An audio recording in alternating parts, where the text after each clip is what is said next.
Hello to all you eternal heroes and undying villains. Welcome to another visual guide dedicated to helping fellow players such as yourself. Today we'll take a look at the Rock of Eternity Elite, an 8-player elite level raid introduced through the Sins of Black Adam DLC. My name is Starry and I'll be your guiding light. This raid doesn't require 2 tanks, so I personally like team comps of 1 tank, 2 healers, 1 controller, and 4 DPS. There will be ad pulls leading up to the first boss, FELIX FAUST. FAUST will start this fight off alone, but after reaching certain health thresholds, he'll go to sleep and summon ads that must be defeated in order to wake him back up. Players will be put to sleep with Rude Awakening. Breaking out of the sleep will damage the target and players around the newly awakened player. Soul Prison is attack similar to Rude Awakening, where a player will become locked in a box which will deal AoE damage upon breaking out. Necrotic Aura is a damaging aura placed on a player that will damage the target over time while damaging nearby teammates. FAUST will summon a totem that will deal damage to players and pets inside of the area. Lazy Blast is a prompted attack where players will need to get close to FAUST to avoid the damage. FAUST will hold his fist in the air with ore swirling at his feet to indicate the attack. Not standing next to FAUST will result in a one-shot. FAUST will pull players into him, dealing damage with energy pool. Skull Blast is a damaging knockback. FAUST will repeat his mechanics until he's defeated. The next and final boss of the instance will be Black Alice. The first thing to note is that Alice will toss out projectiles with Magic Burst and Blink Bomb. Magic Burst are white projectiles she throws out in the cone-like area, while Blink Bomb is an attack where she summons projectiles that fall from above on top of a targeted player. She can perform these attacks during any of her phases, so always watch out for them. You'll start this fight off with Alice in her base form until she channels the power of Shazam. Alice will place a mark similar to the rectangular symbols on her back above a player's head. Players marked with this will arc out lighting that will damage teammates, so unmarked players should stay away from any marked players. Alice will teleport around the map to players, leaving behind electrical bombs that will detonate quickly.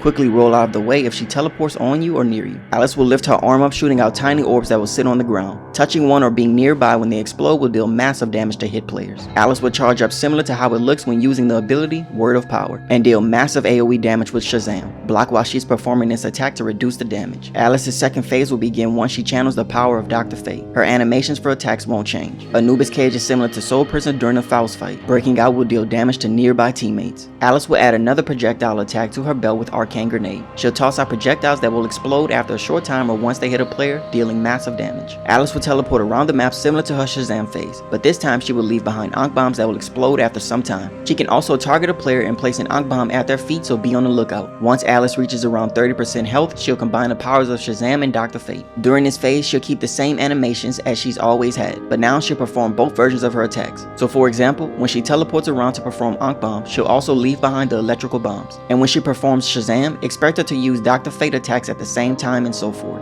Stay calm and continue to burn her down and you'll be one step further to saving Conduct. If you have any questions or tips, please leave a comment. If you want to be up to date with all the upcoming guides, please consider subscribing to the channel. The next instance we'll take a look at will be the new Underworld Elite. And thanks for watching everyone. See ya.